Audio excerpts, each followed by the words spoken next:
Life is short and death is sure. Yan po ay isang makabagbag damdaming paalala sa atin na ang buhay natin ay mayroong pong hangganan.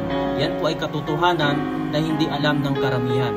Sabi po ng Bible sa Hebrews 9:27, as it is appointed unto man once to die, but after this the judgment. Kaya po kung mapapansin po natin sa mga nakalibing sa libingan, ang kanila pong mga lapida ay ang pagitan lamang po ng kanilang buhay ay isang dash lamang, isang guhit lamang, napakaiksi lang po. Sabi nga sa kasabihan, life is short.